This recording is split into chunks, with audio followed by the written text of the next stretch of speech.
Everyone, welcome back. जैसे कि हमने क्लास 11 की पॉलिटिकल साइंस की एनसीईआरटी स्टार्ट करी थी, जिसमें हमने अपना first, second, third, fourth, fifth chapter complete कर लिया है और अब हमारा चैप्टर नंबर 5 है, जो कि है जुडिशरी। और अगर आपको कोई भी इसमें डाउट हो या फिर पिछले वाले वीडियोस में कोई भी डाउट है तो आप कमेंट करके मुझे पूछ सकते हैं। सो चलिए स्टार्ट करते हैं हम। इसमें मैं लाइन टू लाइन कवर करती हूँ और पहले पढ़ती हूँ, उसके बाद आपको एक्सप्लेन करती हूँ और कभी कभी एक्सप्लेन पहले कर देती हूँ और पढ़ती बाद में हूँ।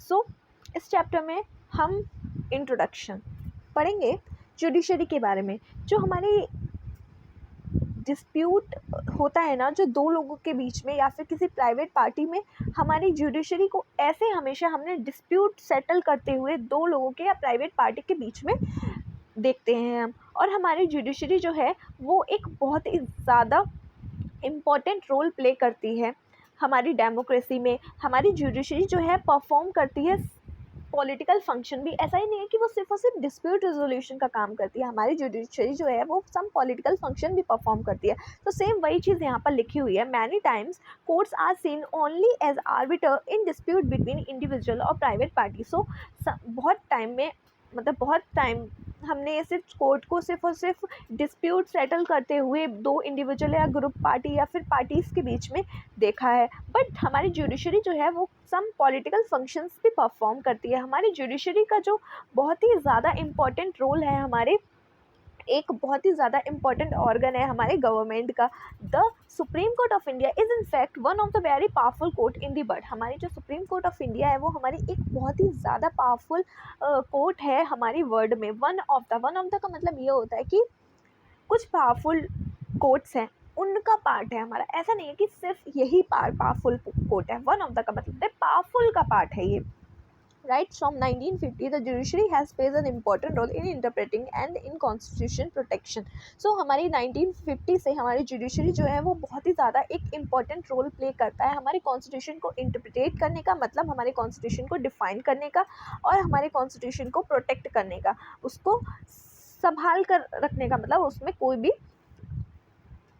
छेड़छाड़ ना हो, छेड़छाड़ हो मतलब, लेकिन उससे हमारा कॉन्स्टिट्यूशन का जो मेन मुद्दा है वो बरकरार रहे। In this chapter you will study the role and importance of judiciary. और इस चैप्टर में हम जुडिशरी के रोल और क्या इंपॉर्टेंस है उसके बारे में पढ़ेंगे। In the chapter on fundamental right you have already read the judiciary is very important for the protecting of our right.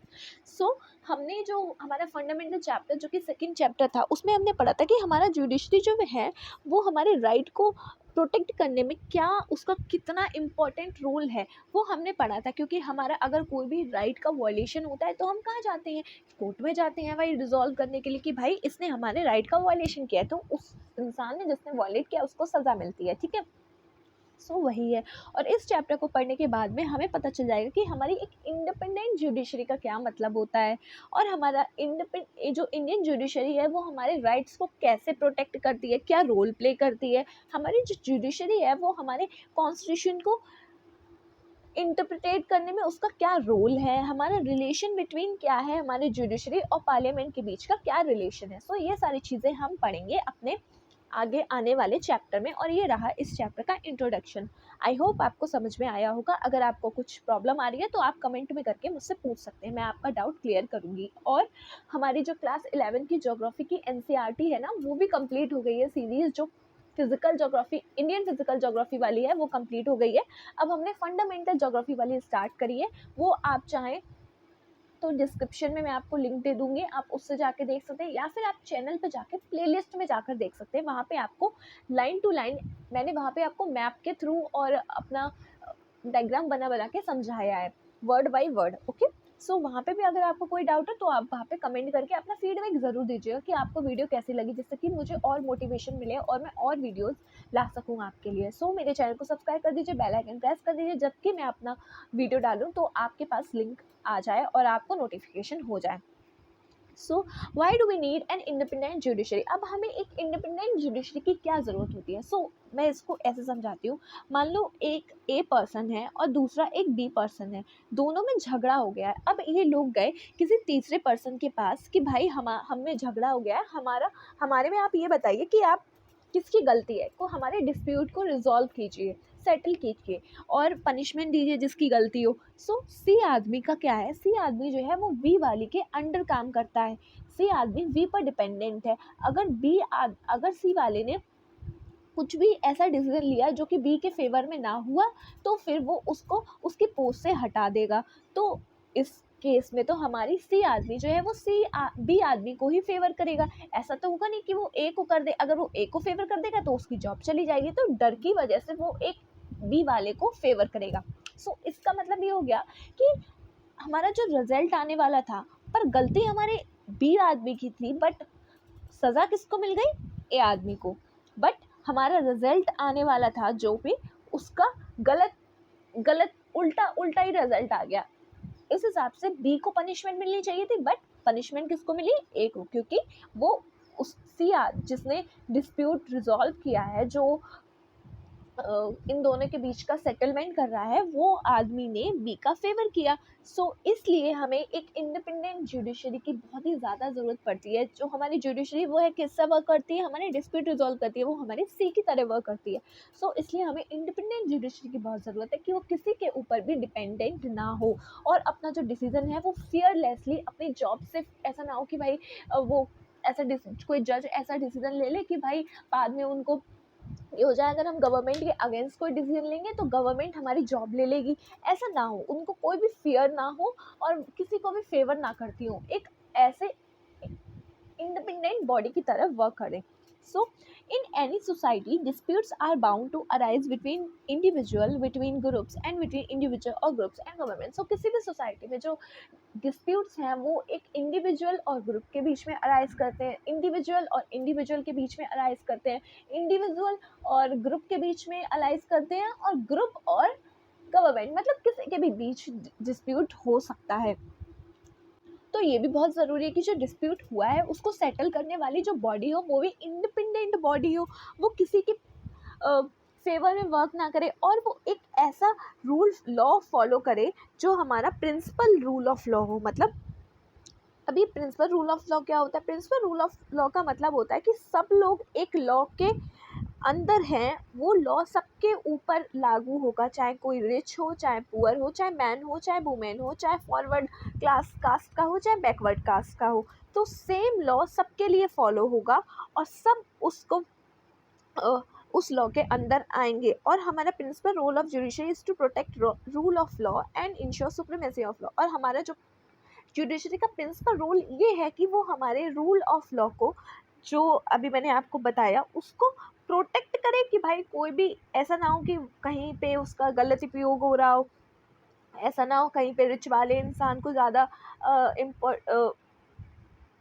पार हो और वो अपना पैसे देके अपना काम निकलवा ले, अपना जो रिजल्ट आने वाला है उसको चेंज करवा ले, और या फिर तो फॉरवर्ड इंसान फॉरवर्ड कास्ट वाले को फेवर करे, या फिर अपर बैकवर्ड कास्ट वाले को फेवर करे, या फिर दोनों में से एक की तरफ वो इन्फ्लुएंस हो। मतलब ऐसा कुछ भी ना होना चाहिए। ये हमारा काम है, जुडिशरी का प्रिंसिपल काम है ये। It safeguard rights of the individual, settles dispute in accordance with the law and ensure that democracy does not give way the individual और ग्रुप डिक्टेटरशिप। और हमारा ये इंश्योर करती है कि हमारा जो डेमोक्रेसी है वो एक डिक्टेटरशिप की तरह वर्क ना करे, हमारा वो किसी भी इंडिविजुअल, कोई भी इंडिविजुअल या कोई भी ग्रुप एक डिक्टेटरशिप की तरह वर्क ना करे। In order to able to all this it is necessary that judiciary independent of any political pressure. और इसको इसलिए हमारी जो जुडिशरी है उसका एक इंडिपेंडेंट बॉडी होना बहुत ज़रूरी है कि वो किसी भी पॉलिटिकल प्रेशर के अंदर आकर किसी के ऊपर डिपेंडेंट ना हो, और वो अपना जो रिज़ल्ट है उसको चेंज ना करें। अब हमारा इंडिपेंडेंट जुडिशरी का मतलब क्या है, और हम कैसे इंश्योर करेंगे कि जो हमारी जुडिशरी है वो इंडिपेंडेंट है। अब हमारी इंडिपेंडेंट जुडिशरी का मतलब होता है कि simply state independence of judiciary means that the other organ of the government like the executive and legislature must not restrain the functioning of the judiciary in such a way that is enable to do justice. So जो other organs हैं हमारे judiciary के, executive और legislature, वो इस type से उसके function को रेस्ट्रेन ना करें, रोके ना कि जो जुडिशरी है वो अपना जस्टिस देने में ही अनेबल हो, अपना जस्टिस ही ना दे पाए। और अदर फंक्शन है जो गवर्नमेंट के, वो उसके जो डिसीजन में है जुडिशरी के, उसमें इंटरफेयर ना करें। और जो जुडिशरी के फंक्शन को वो बिना किसी फियर के और बिना किसी फेवर के परफॉर्म कर पाए। मतलब ऐसा ना हो कि अगर वो उस इंसान के फेवर में या उस पॉलिटिकल पार्टी के फेवर में डिसीजन नहीं देगी तो उसकी जॉब चली जाएगी, ऐसा कुछ ना हो। और ना किसी के फेवर में फंक्शन करें, एक इंडिपेंडेंट बॉडी की तरह फंक्शन करें। सो ये तीनों फंक्शन से हमारी एक इंडिपेंडेंट जुडिशरी होती है। अब independent judiciary does not imply arbitrariness or absence of accountability. Judiciary is a part of democratic political structure of the country. इसका मतलब ये नहीं है कि अब जुडिशरी जो भी चाहेगी वो कर लेगी और वो अकाउंटेबल नहीं है किसी के लिए, ऐसा कुछ भी नहीं है। उसको भी अकाउंटेबल है, वो हमारे कॉन्स्टिट्यूशन के लिए अकाउंटेबल है, वो हमारे ट्रेडिशन, डेमोक्रेटिक ट्रेडिशंस के लिए अकाउंटेबल है, वो हमारे पीपल्स के लिए अकाउंटेबल है, हमारे जो कंट्री के जो लोग हैं उनके लिए अकाउंटेबल है। ऐसा नहीं है कि अब भाई अब वो इंडिपेंडेंट है तो वो भी अपनी मन मर्जी के अकॉर्डिंगली काम करेगी, ऐसा कुछ भी नहीं है।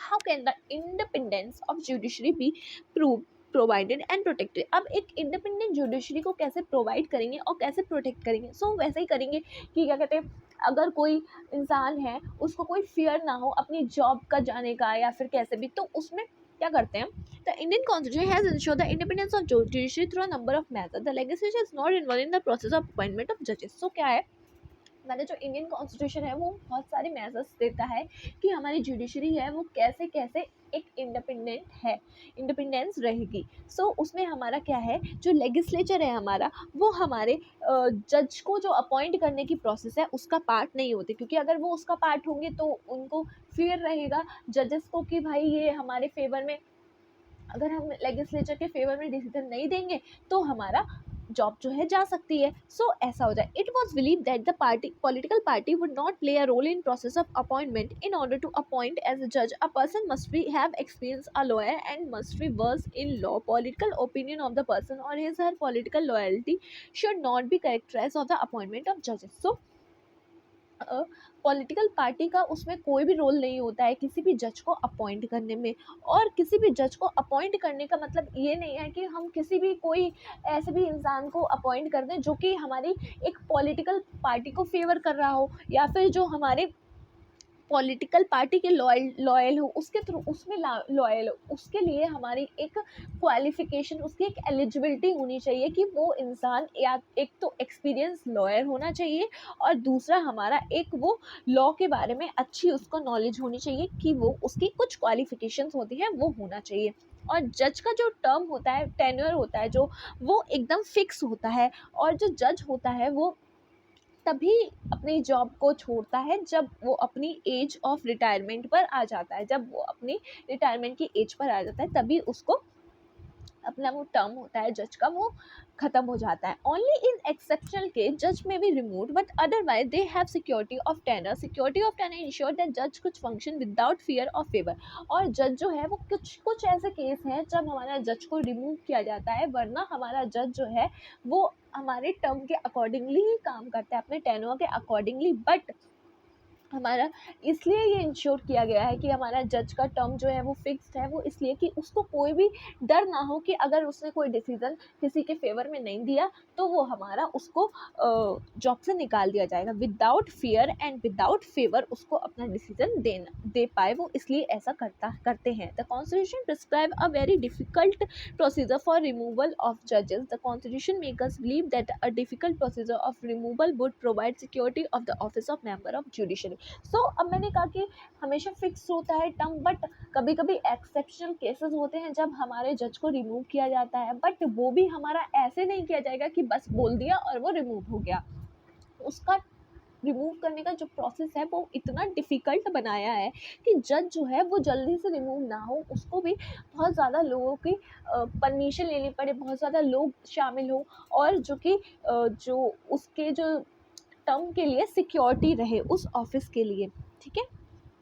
The judiciary is not financial dependent on either executive and legislature. और जुडिशरी जो है दूसरा कैसे नहीं डिपेंडेंट होगी, वो ऐसे कि जुडिशरी को भाई अब हम किसी से पैसा ले रहे हैं, अब अगर मान लो अगर हम अपने पापा से पैसे लेते हैं तो हमें अपने पापा के डिसीजंस के अकॉर्डिंग चलना पड़ता है ना। अब हम दूसरे इंसान से पैसे ले रहे हैं, अब हम अपने बॉस, अब हम कहीं जॉब करते हैं और हमें वो सैलरी देता है हमारा बॉस, तो हमें उसके अकॉर्डिंगली काम करना पड़ेगा। अगर हम उसके अकॉर्डिंगली काम नहीं करेंगे तो हमें वो पैसा नहीं मिलेगा। सो सेम चीज़ ये है। तो इसलिए हमारी जुडिशरी को है वो हमारे ना तो किसी एग्जीक्यूटिव पे वो फाइनेंशियल डिपेंडेंट है और ना ही लेजिस्लेचर पे फाइनेंशियल डिपेंडेंट है, जिससे कि वो अपना इंडिपेंडेंट रहे, फाइनेंशियली किसी पे डिपेंडेंट ना हो। The constitution provide that the salary and allowances of जजेस are not subjected to the approval of legislature. The actions and the decision of जजेस are immune from the personal criticism. सो हमारे जो constitution है हमें provide करता है कि जो हमारी सैलरी है जजेस की वो हमारे लेजिस्लेचर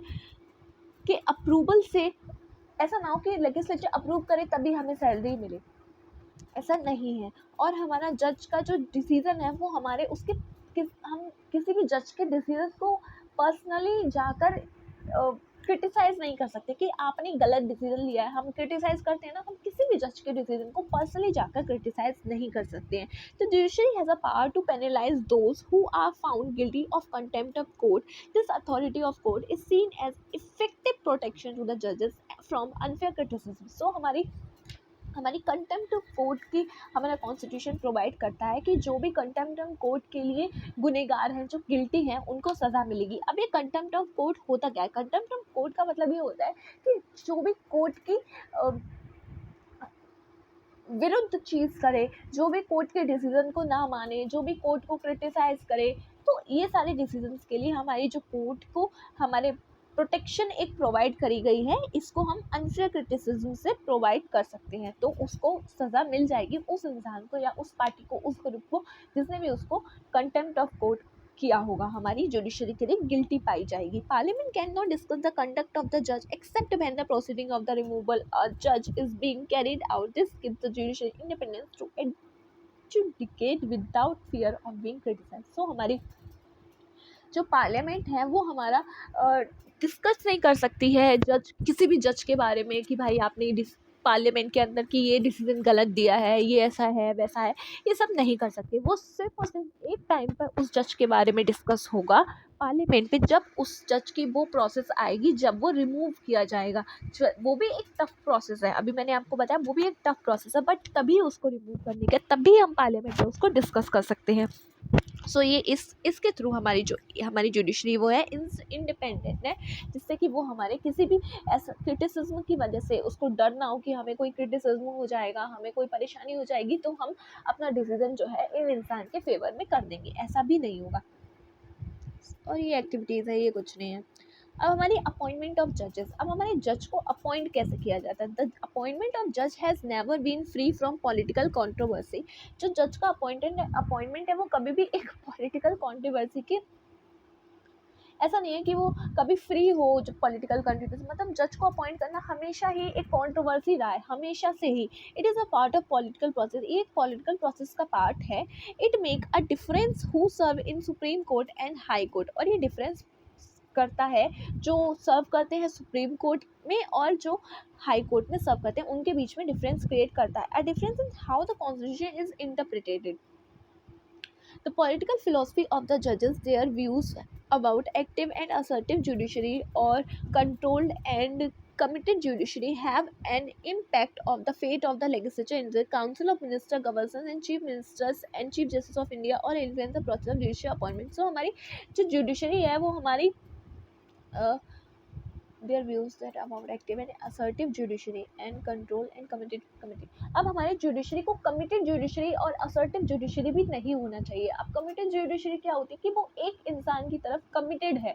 अब हम कमिटेड हैं कि भाई हम इस इंसान को फेवर ही करेंगे, कि हम इस पॉलिटिकल पार्टी को फेवर करें, ऐसा भी नहीं होना चाहिए हमारे जुडिशरी को। तो इसलिए हमारी जो जुडिशरी की अपॉइंटमेंट है वो हमारे Council of Minister, Governors and Chief Minister and Chief Justice of India all influence process of judicial appointment. और ये सब लोग मिलकर पॉलिटिकल जो अपॉइंटमेंट है जुडिशियल अपॉइंटमेंट्स है उसको इन्फ्लुएंस करते हैं। As for the appointment of the chief justice of India in concern, over the year a convention had The Beloved, whereby senior most judges of Supreme Court was appointed the Chief Justice of India. This convention have broken twice. So अब हमारा जो जजेस को तो appoint करने के लिए ये लोग पार्टिसिपेट करते हैं, ठीक है। अब हमारे चीफ जस्टिस को कैसे अपॉइंट किया जाए, उसके लिए जो हमारा सुप्रीम कोर्ट का या फिर किसी हाई कोर्ट का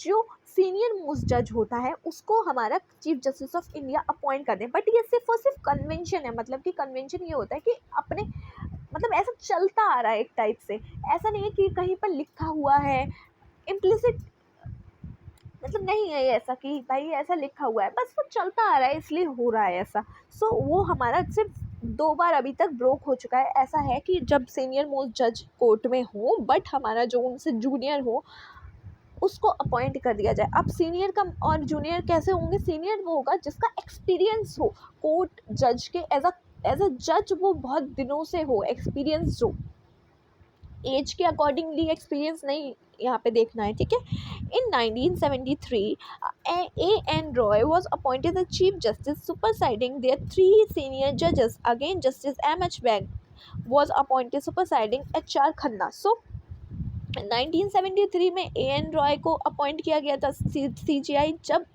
उनके ऊपर 3 सीनियर जजेस थे, उसके बाद उनको CJI अपॉइंट कर दिया गया था। और 1975 में M.H. बैग थे जस्टिस, जिनको CJI अपॉइंट किया गया था, बल्कि सीनियर कौन थे, HR खन्ना। सो ये हुआ है अभी तक। Other judges of Supreme Court and High Courts are appointed by the President after consulting the CJI. So जो other judges हैं जो हमारे अपॉइंट किए जाएंगे, अब CJI कैसे अपॉइंट होगा, वो इन्फ्लुएंस किए जाएंगे उनके द्वारा। ऐसा नहीं है कि वो लोग अपॉइंट करेंगे, अपॉइंट तो प्रेसिडेंट करेगा। जो ये लोग मैंने अभी बताए थे ना कि इनके थ्रू इन्फ्लुएंस होगा, ये लोग इन्फ्लुएंस करेंगे, ये एक इन्फ्लुएंशियल काम करेंगे। ऐसा नहीं है कि ये लोग अपॉइंट करेंगे, अपॉइंट हमारे प्रेसिडेंट करेंगे जज को, जो भी CJI को भी हमारे प्रेसिडेंट अपॉइंट करेंगे और हमारे जज को भी हमारे प्रेसिडेंट ही अपॉइंट करेंगे, high court or supreme court दोनों के, ठीक है। अब हमारा जो क्या था, हाँ, हमारे CJI जो थे वो हमारे सीनियर मोस्ट जज को अपॉइंट कर दिया जाएगा सुप्रीम कोर्ट के। अब हमारे जो अदर जजेस हैं सुप्रीम कोर्ट के और हाई कोर्ट के, उनको हमारे प्रेसिडेंट के द्वारा अपॉइंट किया जाएगा, वो भी कंसल्ट करके हमारे CJI को। This is an effect meant that the final decision in matter of appointment consistent with the council of minister where then was status of the consultation with the chief justice. So इसमें हमारा ये कहा जा रहा है कि जो हमारे CJI वो उनसे सिर्फ कंसल्ट किया जाएगा। ऐसा नहीं है कि उनकी कंसल्टेशन मैंडेटरी है, सिर्फ कंसल्ट कर लेंगे। तो इसमें ये आ जाएगा कि जो भाई जो फाइनल डिसीजन हो गया वो किसका हो गया, काउंसिल ऑफ मिनिस्टर का हो गया। अब जब ये लोग के थ्रू हमारा इन्फ्लुएंस होगा, ये लोग पार्टिसिपेट करेंगे, तो अब जब इनकी बात को सिर्फ और सिर्फ कंसल्ट किया जाएगा तो हमारे बचा कौन, हमारे चीफ मिनिस्टर बचे। चीफ मिनिस्टर हाई कोर्ट की बात है ये, अभी हमारे जब सुप्रीम कोर्ट का करेंगे तो ये नहीं होंगे।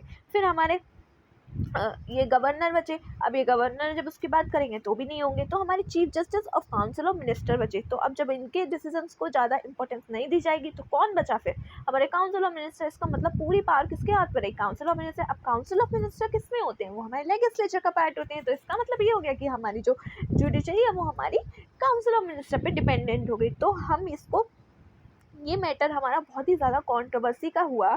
सो this matter came up before the supreme court again and again between 1982 and 1999। So ये बहुत बार बार आया इन एन ईयर में। Initially the court felt the role of chief justice was purely consultative, then it took the view that opinion of chief justice must be followed by the president. Finally, the supreme court has come up with a novel procedure. It has suggested that the chief justice should recommend name of person to be appointed in consultation for senior judges of court. So जब ये बार बार आया उसमें बात controversy में, तब हमारे जो पहले तो कोर्ट ने कहा कि जो चीफ जस्टिस का जो काम है वो सिर्फ और सिर्फ एक कंसल्टिव काम है, बट उसके बाद में उसको फॉलो जो किया जाएगा वो हमारे प्रेसिडेंट के ओपिनियन, उसका जो ओपिनियन है वो हमारे प्रेसिडेंट के ओपिनियन भी फॉलो करेंगे। और हमारा जो चीफ जस्टिस है वो कुछ 4 सीनियर जजेस के साथ कोर्ट के, सुप्रीम कोर्ट के या फिर हाई कोर्ट की अगर बात करेंगे तो उनकी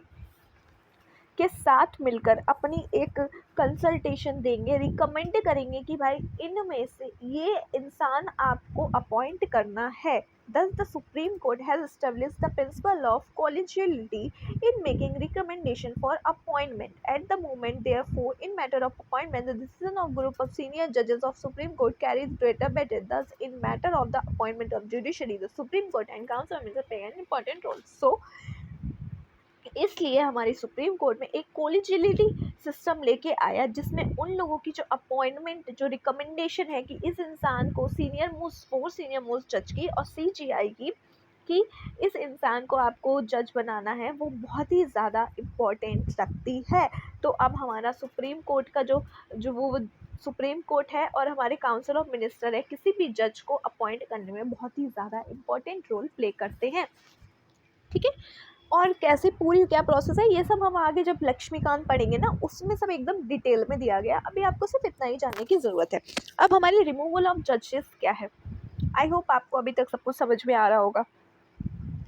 रिमूवल ऑफ जजेस अगर आपको समझ में आ रहा हो और आपको पसंद आ रहा हो तो प्लीज़ चैनल को सब्सक्राइब कर दीजिए, क्योंकि मैं बहुत ज़्यादा परेशान हो जाती हूँ रिकॉर्ड करते टाइम पे, और मतलब बहुत ज़्यादा वर्क हो जाता है। उसके बाद मैं टाइम निकाल के आप लोग को हेल्प करने के लिए कर रही हूँ, क्योंकि जब मैं पढ़ती थी ना तब मैं बहुत सारी वीडियो सर्च करी थी। जब मैंने स्टार्ट किया था कि कोई ऐसी वीडियो मिल जाए जो लाइन टू लाइन एकदम कवर कर रही है, जिससे कि मुझे ऐसा ना हो कि पहले एनसीईआरटी पढ़ना पड़े फिर जाके वो करना पड़े। तो लाइन टू लाइन मतलब मुझे इंग्लिश पढ़ने में पहले बहुत प्रॉब्लम होती थी, ऐसे बहुत सारी चीज़ें समझ में नहीं आती थी। सो मैं चाहती थी कि मैं ऐसा कुछ करूँ जिससे आपको बहुत हेल्प हो। तो अगर आप मुझे फीडबैक नहीं देंगे या फिर चैनल सब्सक्राइब नहीं करेंगे तो मुझे मोटिवेशन, अब इंसान अगर लगा रहेगा करता रहेगा और उसको कुछ अच्छा रिजल्ट नहीं दिख रहा है तो एक दिन तो वो डिसअपॉइंटेड होकर वो गिव अप कर देगा ना। मैं नहीं चाहती हूँ कि मैं गिव अप करूँ, मैं लगी रहूँगी, कोशिश करूँगी, बट देखती हूँ कहाँ तक जाती हूँ। और प्लीज़ आप लोग थोड़ा सा सपोर्ट कर दीजिए।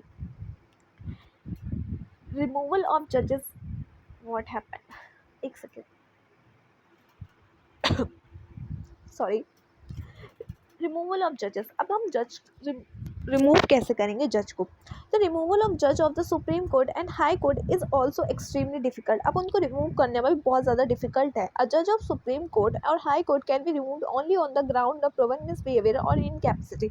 उनको सिर्फ दो ग्राउंड पर रिमूव किया जाएगा। एक, अगर उन्होंने कोई मिसबिहेवियर किया हो या फिर वो इनकैपेसिटी हो, मतलब वो जज बनने के लायक नहीं हो, वो क्वालिफाइड नहीं हो जज बनने के, लेकिन फिर भी उनको जज बना दिया गया हो। तो a motion containing the charge against the जज must be approved by special majority in both houses of the parliament. So दोनों हाउसेज में पार्लियामेंट के स्पेशल मेजोरिटी के थ्रू वो चार्ज को पहले अगेंस्ट जो भी चार्ज हुआ उसको अप्रूव करना होगा।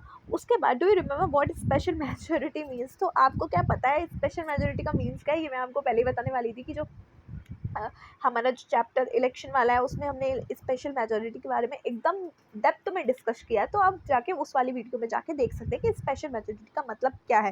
It is clear from this procedure that removal of जजेस is a very difficult process and unless there is a greater consensus among member of parliament अ जज कैन नॉट बी रिमूव। अब special majority बहुत ही ज़्यादा difficulty से आती है, बहुत सारे लोग उसमें इन्वॉल्व होते हैं, बहुत सारे डिसीजंस लिए जाते हैं।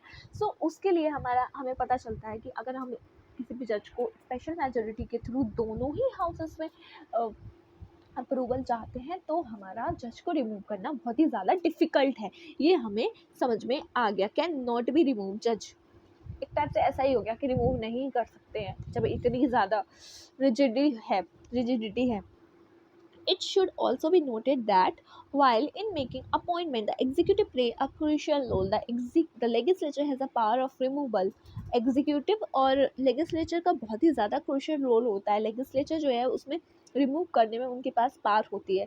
This has ensure both balance of power and independence of judiciary. और इससे हमारी जुडिशरी की इंडिपेंडेंस भी नहीं ख़राब होती है और हमारे बैलेंस बना रहता है। मतलब अब प्रोसेस डिफ़िकल्ट है, ज़्यादा लोग इन्वॉल्व होंगे, स्पेशल मेजोरिटी के थ्रू डिसीजन होगा, तो हमारा जुडिशरी का इंडिपेंडेंस भी नहीं, अब वो जल्दी नहीं हम उनको हटा सकते हैं, रिमूव नहीं कर सकते हैं, तो जुडिशरी भी इंडिपेंडेंट रही और हमारा बैलेंस भी रहा कि हमारा लेजिस्लेचर और एग्जीक्यूटिव भी हमारा एक इम्पॉर्टेंट रोल प्ले कर रहे हैं, क्रूशियल रोल प्ले कर रहे हैं इसमें। सो ये हमारा बैलेंस इसमें बना रहा पार का। So far, only one case of removal of judge of Supreme Court came up for consideration before Parliament. सिर्फ और सिर्फ एक केस आया है रिमूव करने का जज को सुप्रीम कोर्ट का, जो पार्लियामेंट में आया है। In this case thought the motion got 2/3 majority, it did not have the support of majority of total strength of the houses and therefore the जज वाज नॉट रिमूव। सो हमारे उसमें सिर्फ और सिर्फ हमारे 2/3 ऑफ मेजोरिटी मिला था रिमूव करने के लिए, लेकिन हमारी जो टोटल स्ट्रेंथ का मेजोरिटी जो थी वो नहीं मिली थी। अब हमारी स्पेशल मेजोरिटी क्या होती है, हमारी 2/3 चाहिए होती है और हमारा majority of total strength of houses चाहिए होती है। इन दोनों को कंबाइन करके हमारा स्पेशल मेजोरिटी होता है। सो ये तो हमें मिल गया था, बट ये हमें नहीं मिला था। उसकी वजह से जो हमारे जज थे वो हमारा रिमूव नहीं हुए। अब unsuccessful attempt to remove a जज, ये हमारा एक अनसक्सेसफुल अटेम्प्ट था रिमूव करने का जज का। ये आप खुद से पढ़ेंगे तो आपको समझ में आ जाएगा। बस यही बता रहे हैं, ऐसा कुछ ये इम्पोर्टेंट नहीं है, बस आप बता रहे हैं कि ऐसा ऐसा हुआ था तो इन लोगों ने वोट कर दिया, इनने नहीं किया। सो ये आपको समझ में आ रहा होगा कि ये हमारा इम्पोर्टेंट नहीं है हमारे, और ये हमारे प्रोग्राम है बस, और ये भी कुछ नहीं है। नहीं माने तो आप एक बार पढ़ के देख लेना, आपको पता चल जाएगा कितना इंपॉर्टेंट कितना नहीं, क्योंकि मैं भी ऐसा कुछ नहीं छोड़ूंगी जो आपके लिए इम्पोर्टेंट हो और मैं आपको डिस्कस ना करूं। अब हमारा स्ट्रक्चर ऑफ द जुडिशरी, अब हमारी जुडिशरी का एक स्ट्रक्चर क्या होता है। सो इसमें सबसे पहले हम देखते हैं सबसे ऊपर होता है हमारा सुप्रीम कोर्ट ऑफ इंडिया। ये हमारा सुप्रीम कोर्ट है, इसके सबसे ऊपर है ये इसके जो डिसीजन होते हैं वो सारी कोर्ट पे, पूरे इंडिया की जो भी कोर्ट है उन पे बाइंडिंग होते हैं। और जो हमारा ये हमारे हाई कोर्ट के जो जजेस होती है उनको ट्रांसफ़र कर सकते हैं किसी एक हाई कोर्ट से दूसरे हाई कोर्ट में। और ये हमारे केस को जो भी किसी कोर्ट में चल रहा होता है उसमें खुद को ले सकते हैं या फिर किसी और कोर्ट को पास कर सकते हैं। और ये हमारे एक हाई कोर्ट से दूसरी हाई कोर्ट में किसी भी केस को ट्रांसफ़र कर सकते हैं। तो ये सारे काम होते हैं हमारी सुप्रीम कोर्ट ऑफ इंडिया के, क्योंकि वो सबसे ज़्यादा पावरफुल होती है। सो फिर हमारी आती है हाई कोर्ट, वो इसके बाद आती है। बट ऐसा नहीं है कि हमारी हाई कोर्ट जो है वो सब ऑर्डिनेट है सुप्रीम कोर्ट की। हमारी हाई कोर्ट सुप्रीम कोर्ट की सब ऑर्डिनेट नहीं है, ये याद रखना। ये क्वेश्चन बार बार पूछा जाता है, ये याद रखना कि वो उसकी सब ऑर्डिनेट नहीं है, बट हाँ वो उसके नीचे आती है। बट सब ऑर्डिनेट का मतलब क्या होता है कि भाई जूनियर कह सकते हैं इसको। बस सब ऑर्डिनेट एक टाइप से कि भाई कैसे समझाऊं मैं,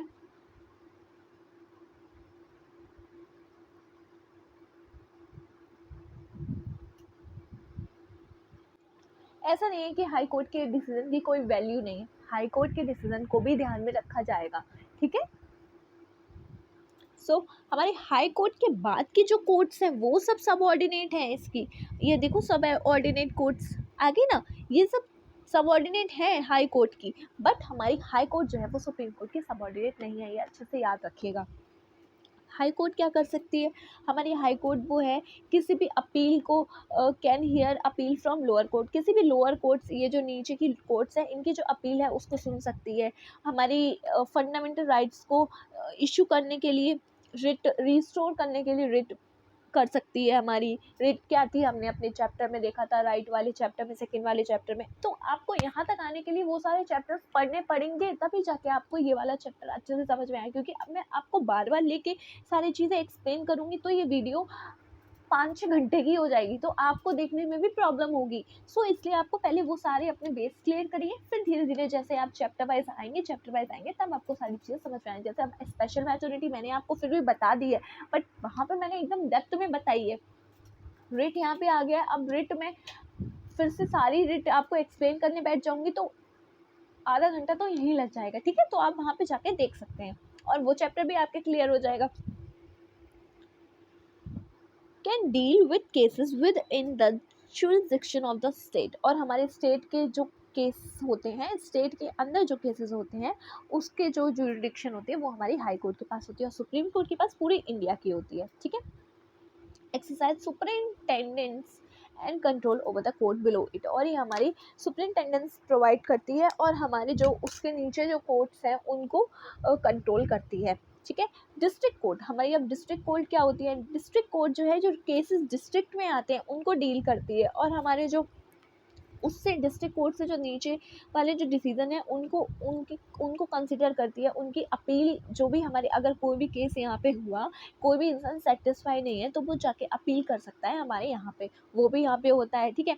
अब decision cases involve serious criminal offences, और डिस्ट्रिक्ट कोर्ट में हमारे जो सीरियस क्रिमिनल ऑफेंसेस होते हैं वो इन्वॉल्व होते हैं, ठीक है। किसी ने किसी का मर्डर कर दिया, इस टाइप के केसेस हमारे डिस्ट्रिक्ट कोर्ट में जाते हैं। अब सबऑर्डिनेट क्या होती है, सबऑर्डिनेट कोड हमारे जो क्रिमिनल नेचर के और सिविल नेचर के जो केसेस होते हैं वो देखती है, ठीक। सो ये रहा स्ट्रक्चर, ये यहाँ पे लिखा हुआ है। The constitution of India provide for a single integrated judicial system, एक सिंगल इंटीग्रेटेड मतलब एक सिंगल जुडिशियल सिस्टम हमारा कॉन्स्टिट्यूशन प्रोवाइड करता है। This means that unlike some other federal country of the world, India does not have separate state court. जैसे कि हमारे अब अमेरिका में क्या है, हमारे अमेरिका में जैसे ये दो स्टेट हो गए, इन दो स्टेट में एक एक अलग अलग सुप्रीम कोर्ट है, ऐसा हमारे यहाँ नहीं है। हमारे यहाँ क्या है, इन तीनों स्टेट की सिर्फ एक ही सुप्रीम कोर्ट होगी, हाई कोर्ट होगी इसकी, लेकिन सुप्रीम कोर्ट सिर्फ और सिर्फ एक होगी जो इन सबको कंट्रोल करेगी, ठीक है। So the structure of judiciary in India is pyramidal with the Supreme Court at the top, High Court below them, Supreme district court and subordinate court at the lowest level. जो हमने diagram में देखा pyramid shape कैसा होता है, ऐसा triangular type में। अब नीचे सबऑर्डिनेट कोर्ट है, उसके ऊपर डिस्ट्रिक्ट कोर्ट है, उसके ऊपर हाई कोर्ट है, उसके ऊपर यहाँ पे सुप्रीम कोर्ट है, ठीक है। The lower court functions under the direct superintendence of the higher court. So जो नीचे की जो कोर्ट होती है वो डायरेक्ट जो ऊपर वाली कोर्ट के अंडर काम करती है, ये वाली कोर्ट इसके अंडर काम करती है, जो भी नीचे वाले कोर्ट है वो ऊपर वाली कोर्ट के अंडर काम करेगी, ठीक है। अब jurisdiction of supreme court, supreme court की जुरिडिक्शन क्या है। अब हमारी जो सुप्रीम कोर्ट है वो बहुत ही ज़्यादा पावरफुल कोर्ट है, किसी भी one of the powerful court है हमारी वर्ल्ड में। However it function with in the limitation impose by constitution, but इसके पावरफुल होने के बावजूद जो हमारी सुप्रीम कोर्ट है वो सिर्फ और सिर्फ हमारे जो कॉन्स्टिट्यूशन में उसकी जो लिमिटेशन है उसके अंदर ही काम करेगी, ऐसे नहीं कुछ भी कर देगी वो, ठीक है। The function and responsibility of the supreme court are defined by the constitution. The supreme court has special jurisdiction और स्कोप ऑफ पावर। सो हमारे जो फंक्शन हमारे जो रेस्पॉन्सिबिलिटी है सुप्रीम कोर्ट की वो हमारे कॉन्स्टिट्यूशन में डिफाइंड है, और हमारे सुप्रीम कोर्ट जो है वो हमारे स्पेशल जुरिडिक्शन है हमारे सुप्रीम कोर्ट की, और उसकी पावर में बहुत ज़्यादा स्कोप है, ठीक है।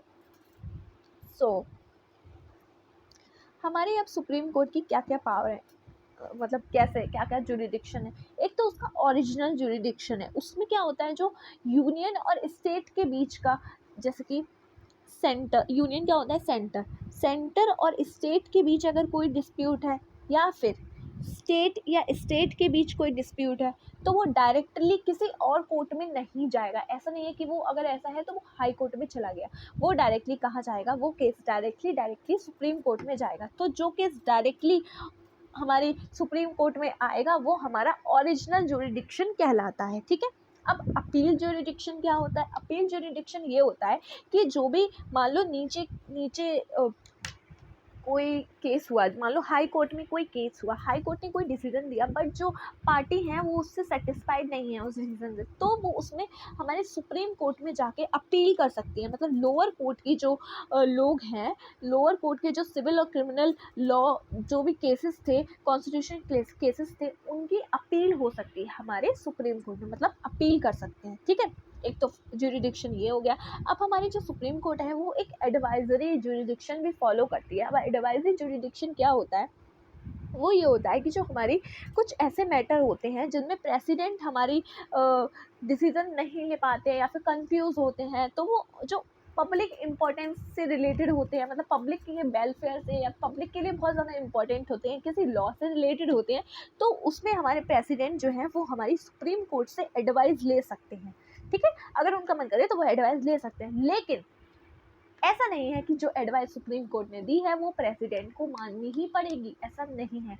सुप्रीम कोर्ट प्रेसिडेंट अपने ऊपर है, वो लेना चाहे एडवाइस, मानना चाहे तो ठीक है, वरना कोई बात नहीं है, बाइंडिंग नहीं है एडवाइस। और ये हमारा शायद 143 आर्टिकल के अंदर है, आप एक बार जाके चेक कर लीजिएगा, आई थिंक इतना ही है।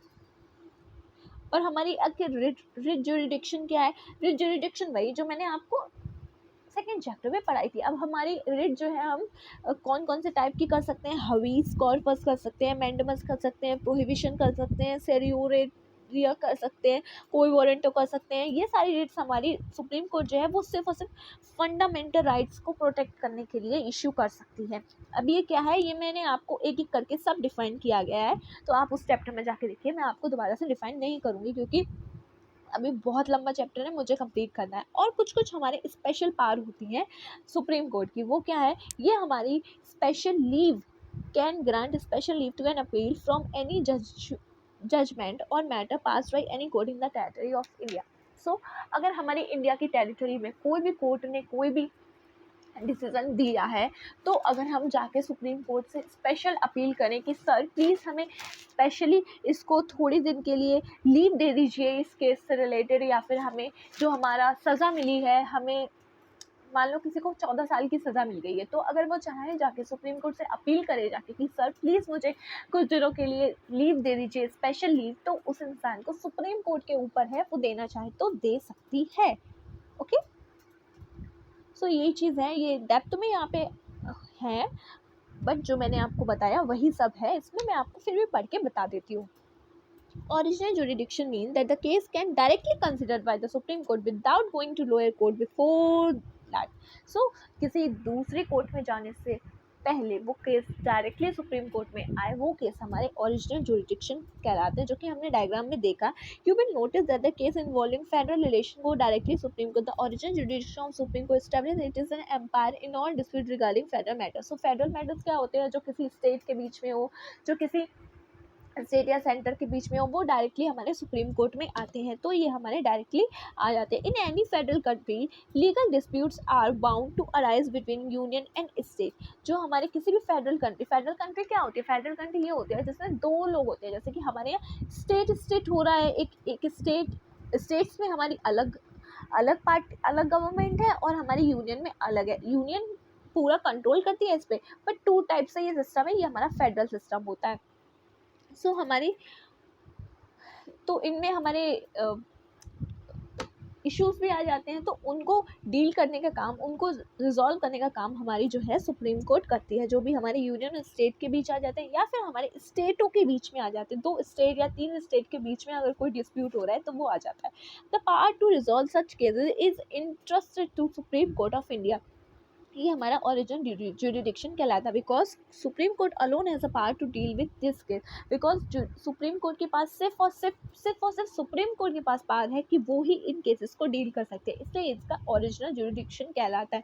किसी भी हाई कोर्ट के पास या फिर कोई भी लोअर कोर्ट के पास ये पावर नहीं है कि वो ये वाले केस डील कर सकते हैं। In this capacity supreme court just not settle dispute but also interpret the power of union and state government as laid by down in the constitution। so ऐसा ही नहीं है कि सिर्फ और सिर्फ वो हमारी डिस्प्यूट को ही रिजॉल्व करती है, वो हमारी जो कॉन्स्टिट्यूशन में जो पावर प्रोवाइड करी है यूनियन को और स्टेट को, उनको भी डिफाइन करती है, उनको भी इंटरप्रिटेट करती है। ठीक है, ये थी हमारी ओरिजिनल जुरिडिक्शन। सो अब मैं आपको एक चीज़ और बता दूँ, जो हमारी केस होती है, जैसे कि एक स्टेट ये है, दूसरा स्टेट ये है, उनके दोनों के बीच में कोई डिस्प्यूट है रिगार्डिंग कोई रिवर के पानी को शेयर करने के रिलेटेड। ठीक है, कोई रिवर के पानी को शेयर करने के जो रिलेटेड केस है, वो भी हमारे 2 स्टेट के बीच में हुआ, बट उस केस को हमारी सुप्रीम कोर्ट में नहीं जाएगा, वो केस हमारी सुप्रीम कोर्ट रिजॉल्व नहीं करेगी। सुप्रीम कोर्ट के पास ये पावर नहीं है कि वो रिवर या किसी रिवर से रिलेटेड जो भी केस हो उसको, या फिर हमारी आज़ाद होने से पहले हमारी जो केसेस चल रहे थे, जो केस विवाद थे, उनको डिस्प्यूट रिजॉल्व करने का काम सुप्रीम कोर्ट का नहीं है, वो पावर सुप्रीम कोर्ट के पास नहीं है। वो हमारी किसके पास पावर है? वो हमारी पार्लियामेंट के पास पावर है।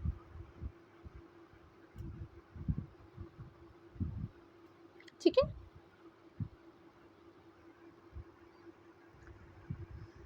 So अब हमारी writ jurisdiction, as we already studied in the chapter of fundamental right, any individual whose fundamental right has violated has directly moved the Supreme Court for remedy. The Supreme Court can give special order in form of writ. The High Court can also issue writ, but the person whose rights are violated have the choice of either approaching the High Court or approaching the Supreme Court directly.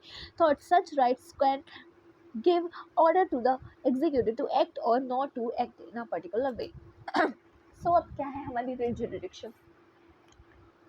यही कह रहे हैं कि हमने अपने जो fundamental right वाला second chapter है उसमें हमने अपनी रिट जुरिडिक्शन जो है वो पढ़ी है, बट हम अपनी रिट जुरिडिक्शन कब फॉलो करते हैं? जब हमारा कोई भी जो फंडामेंटल राइट्स हमारे जो पार्ट थर्ड में प्रोवाइड करे गए हैं अगर उनका कोई वॉल्यूशन करता है तो हम या तो डायरेक्टली सुप्रीम कोर्ट में जाके रिट फाइल कर सकते हैं या फिर हम हाई कोर्ट में जाके रिट जो है वो फाइल कर सकते हैं। या तो सुप्रीम कोर्ट में फाइल कर सकते हैं या फिर हम अपनी हाई कोर्ट में रिट जो है वो फाइल कर सकते हैं, बट हम डायरेक्टली सुप्रीम कोर्ट में भी जा सकते हैं, वो हमारे ऊपर है हम कहाँ जाते हैं। बट सुप्रीम कोर्ट हमारे वो केस को लेने से ऐसे मना नहीं कर सकती कि पहले आप हाई कोर्ट के पास जाइए। अगर हम सुप्रीम कोर्ट के पास गए हैं तो सुप्रीम कोर्ट ही हमारे केस को रिजॉल्व करेगी, ठीक है। और अगर हम हाई कोर्ट के पास गए तो ऐसा उसके लिए मैंडेटरी नहीं है कि वो उस केस को मतलब उसको करना ही करना है, इसके लिए ये बाइंडिंग है कि उसको देखना है, इसके लिए बाइंडिंग नहीं होता है, ठीक है।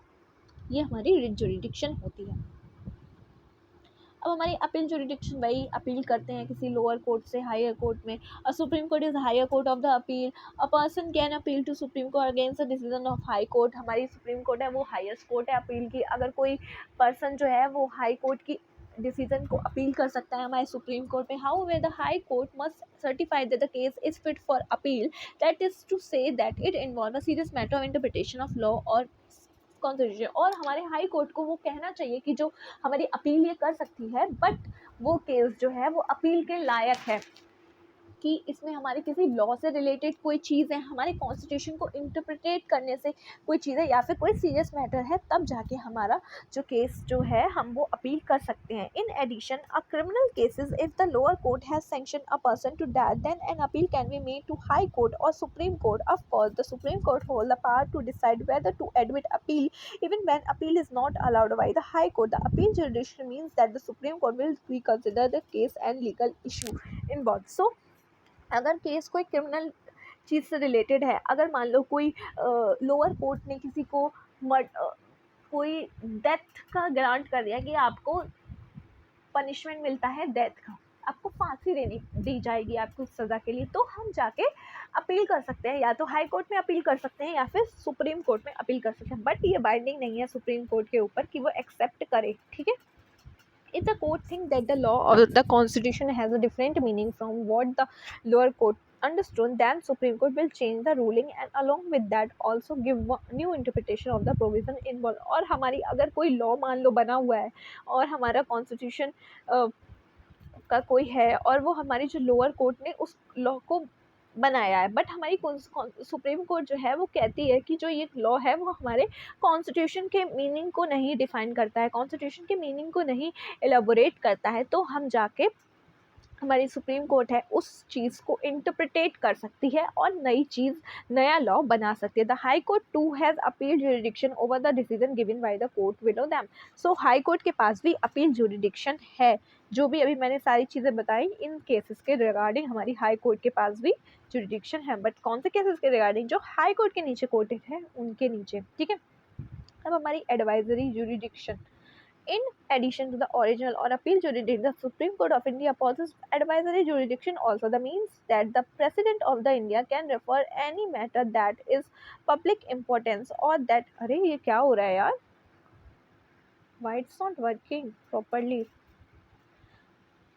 This means that the President of India can refer any matter that is public importance or that which interpreted of Constitution to Supreme Court for advice. However, the Supreme Court is not bound to give the advice on such matter and President is not bound to accept such advice. So हमारे अगर president कुछ भी समझता है कि ये जो matter है ये हमारे पब्लिक इम्पोर्टेंस के लिए बहुत इम्पोर्टेंट है और ये हमारा जो मैटर है वो एक हमारा बहुत ही ज़्यादा सीरियस इशू या फिर कॉन्स्टिट्यूशन का इंटरप्रिटेशन इन्वॉल्व करता है, तो प्रेसिडेंट जो है हमारी एडवाइस ले सकते हैं सुप्रीम कोर्ट की, बट जो सुप्रीम कोर्ट की एडवाइस होगी वो हमारे प्रेसिडेंट पे बाउंड नहीं होंगे।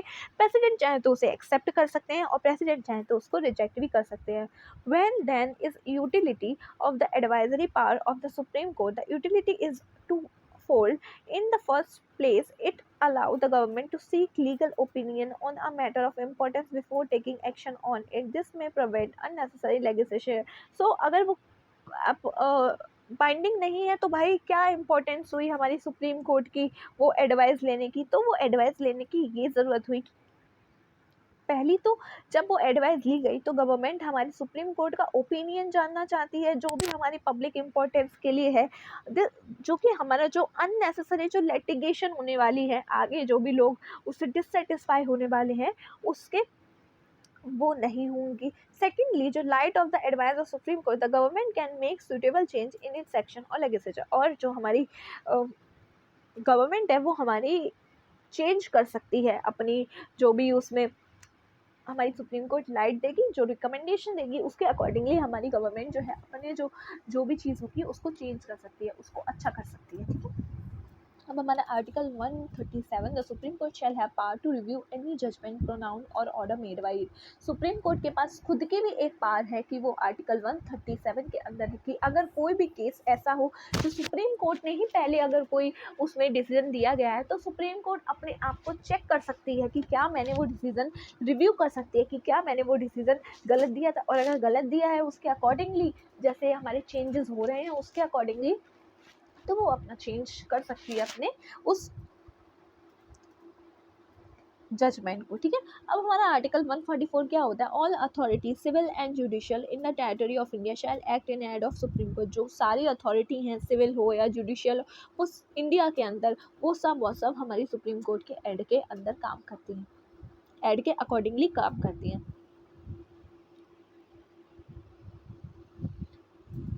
These articles help us to understand the unfinite nature of our judiciary and power of the Supreme Court. ये हमें हेल्प करते हैं हमारे जो जुडिशरी का नेचर है वो कैसा है और क्या पावर है हमारी जुडिशरी की। Decision made by the supreme court are binding on all other court within the territory of India. और जो भी डिसीजन हमारे सुप्रीम कोर्ट के द्वारा दिया जाएगा वो सारी जो कोर्ट्स हैं उनके ऊपर बाइंडिंग होगा इंडिया के अंदर। Order pass by it are enforceable throughout the land and breadth of the country. जो भी ऑर्डर पास होगा वो पूरे इंडिया के अंदर उसकी लेंथ या फिर ब्रेथ के अकॉर्डिंगली कैसे भी हो पूरी इंडिया के अंदर, चाहे ऐसे में कहीं भी कर लो चाहे ऐसे में कर लो, हर तरह से हमारी इंडिया के अंदर वो ऑर्डर इन्फोर्स होगा। The supreme court is not bind it's decision and can at any time review it. और सुप्रीम कोर्ट उससे ऐसा नहीं है अगर सुप्रीम कोर्ट ने एक बार कोई डिसीजन दे दिया है तो उसके लिए भी बाइंडिंग हो गया है, वो उसको उस ऑर्डर को एक बार फिर से रिव्यू कर सकती है, चेंज कर सकती है। ठीक है, तो ये हमारा कौन से आर्टिकल में था? 137, जो कि अभी हमने पढ़ा। If there is a case of contempt of supreme court then supreme court is decide such a case. अगर कोई केस आएगा कंटेम्प्ट ऑफ कोर्ट का तो सुप्रीम कोर्ट उसको भी डिसाइड कर सकती है खुद से। अब हमारा जुडिशियल एक्टिविज्म क्या होता है? Have you heard of the term judicial activism और पब्लिक इंटरेस्ट लिटिगेशन? क्या आपने ये दोनों टर्म्स सुने हैं?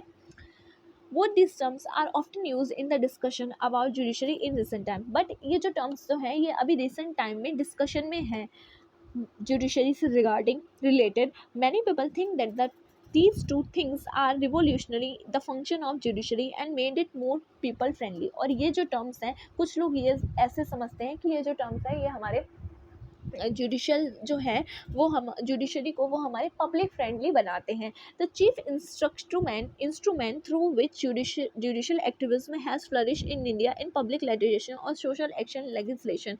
What is PIL and SAL? जो हमारा चीफ इंस्ट्रूमेंट है, चीफ चीज़ है जिसके थ्रू हमारा पब्लिक एक्टिविज्म हमारे इंडिया में स्प्रेड हुआ है, फ्लरिश्ड हुआ है, वो हमारे दो चीज़ों के थ्रू हुआ है। एक हमारा पब्लिक इंटरेस्ट लिटिगेशन और एक हमारा social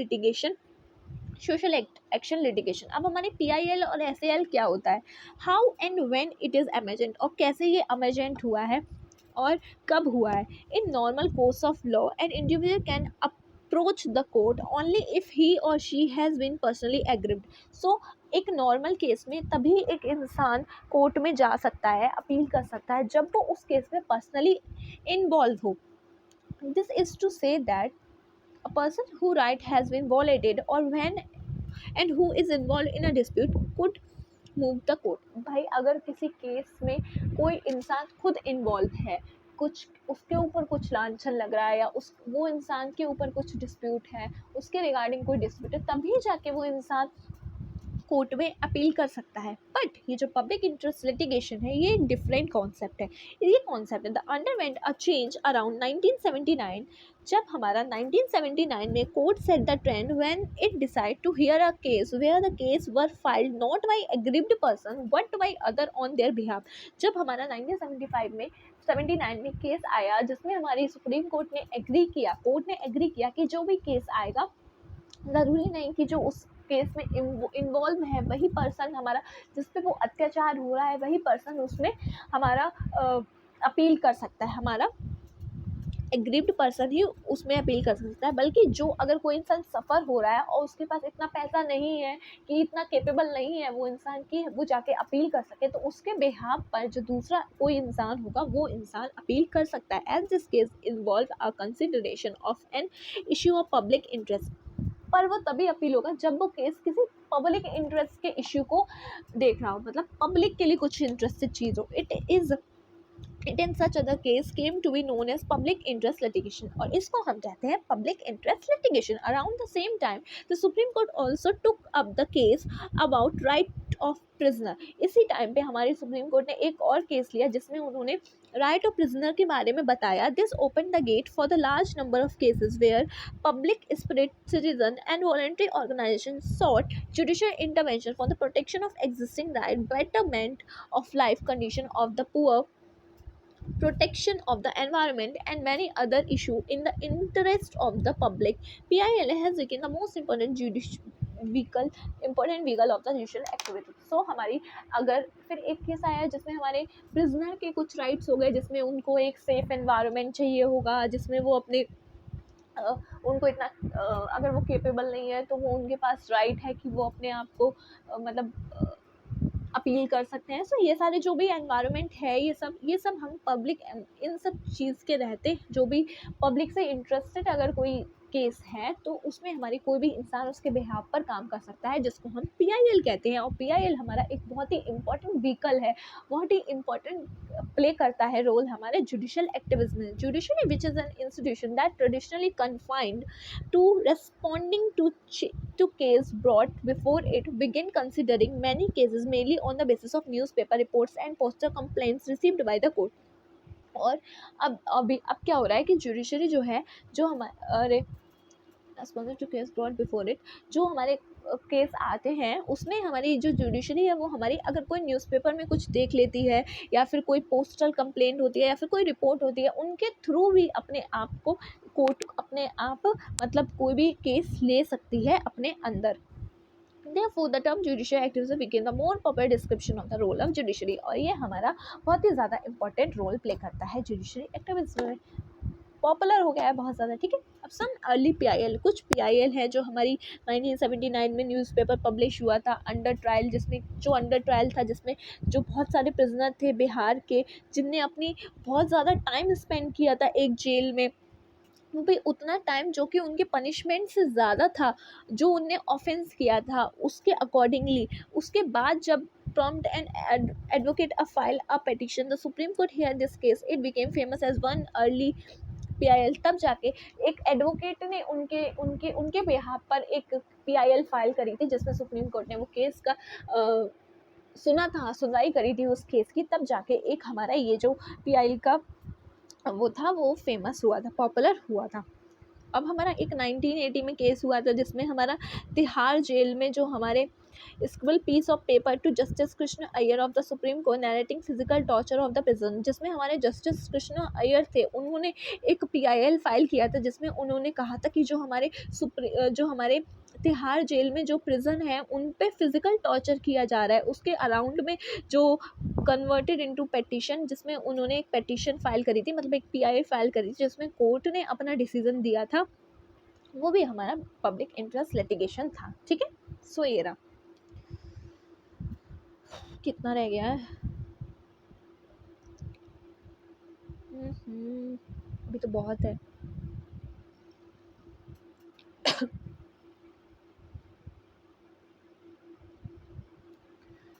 short, the PIL, the court has expanded the idea of the right, clean air, unpolluted water, decent living ethics are right of the entire society. और ये सारे जो राइट्स हैं, क्लीन एयर प्रोवाइड करना, अनपॉपुलेटेड water provide करना, अच्छी decent एक living जगह प्रोवाइड करना, ये सारे हमारे एक सोसाइटी को रहने के लिए राइट है। तो वो राइट जो है हमारा individual right to seek justice where such rights were violated. So हम PIL फाइल कर सकते हैं, कोई भी इंसान PIL फाइल कर सकता है। अगर किसी का भी ये राइट छिन रहा होगा तो कोई इंसान उसके बिहाफ पर ये PIL फाइल कर सकता है। Secondly, through PIL and judicial activism of the post 1980 period, the judiciary has also shown readiness to take into consideration right of those sections who cannot easily approach the court. For this purpose, the judiciary allow public spirited citizen, society, social organization and lawyer to file petition on behalf of the needy and dispute. So secondly क्या है, जब कोई भी इंसान capable नहीं है, उसके पास enough money नहीं है या फिर वो वेल नहीं है, तो उसके बिहाफ पर एक PIL फाइल कर सकता है कोई भी लॉयर या फिर कोई भी हमारा सोशल ऑर्गेनाइजेशन उसके बिहाफ पर जो नीडी है हमारे उसके लिए, उसमें फाइल कर सकता है PIL। ठीक है, सो आप ये पढ़ लीजिएगा। ये बस ये है कि it must be remember that the problem of the poor are qualitatively different from those of. तो हमारी जो यही है कि जो एक पुअर की जो प्रॉब्लम है वो डिफरेंट है, जो हमारा जिसके पास ज़्यादा पैसा है या ये सब, तो इसकी वजह से ये केस जो है वो आया था। अब judicial activism has had manifold impact on the political system. इसका बहुत ज़्यादा एक मैनीफोल्ड पॉलिटिकल सिस्टम पे इम्पैक्ट आया है। It has democratise that the judicial system by giving not just to individual but also group access to the court. So ये एक हमारा ऐसा नहीं है कि सिर्फ इंडिविजुअली हमारा कोर्ट को PIL फाइल कर सकता है, ग्रुप के लिए भी एक PIL जो है वो फाइल हो सकती है।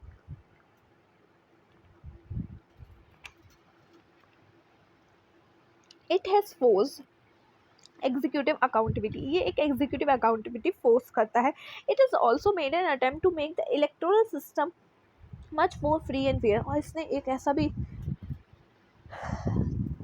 अटेम्प्ट किया जिसमें हमारा इलेक्टोरल सिस्टम जो है वो फ्री और फेयर हो। ठीक है, फेयर हो।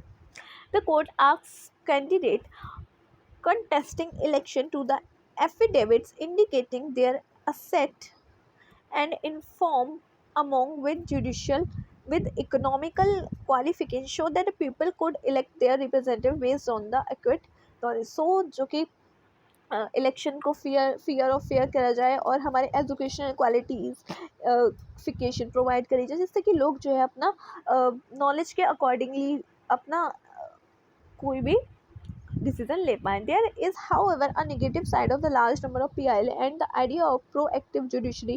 In the first place, it has overburdened the court. Secondly, judicial activism has blurred the line of distinction between the executive and legislature on the one hand, judiciary on the other। अब हमारे कुछ negative side भी है PIL function की। पहली क्या है कि ये हमारे जुडिशियल जो कोर्ट है उस पर ओवरबर्डन है। सेकेंडली जो है ये हमारे जो लाइन है डिस्टिंक्ट करने की, जो हमारी एग्जीक्यूटिव और लेजिस्लेचर और हमारी जुडिशरी के बीच की जो डिस्टिंग्विश करने की लाइन है उसको बहुत ज़्यादा ब्लर कर दिया गया है। In court has involve in resolving the question which belong to the executive.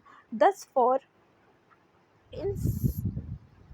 instance reduction air or sound pollution or investigating cases corruption are bringing about electoral reform is not exactly the duty of judiciary। so इसमें हमारे जो judiciary के जो related जिसमें judiciary को गुनहगार साबित किया मतलब माना जाता है, जुडिशरी के अगेंस्ट भी बहुत ज़्यादा PIL फाउंड हुई है, जैसे कि हमारे कि भाई साउंड पॉल्यूशन हो रहा है बहुत ज़्यादा केसेस में, इन्वेस्टिगेशन, ये सारे जो करप्शन वगैरह के केसेस हैं ये सारी चीज़ें आ रही हैं। They are a matter to be handled by the administrative under the supervision of the legislature. So ये जो मैटर हैं करप्शन के, साउंड पॉल्यूशन के, ये सारे मैटर ये सिर्फ और सिर्फ जुडिशरी का पार्ट नहीं है सॉल्व करने का, इनको हैंडल करने का काम हमारे एडमिनिस्ट्रेशन का है, जो हमारे सुपरवाइज करते हैं हमारे लेजिस्लेचर के अंदर, उनका काम है ये। Therefore, some people felt the judiciary activism had made the balance among the three organs of the government very delicate. Democratic government is based on each organ of government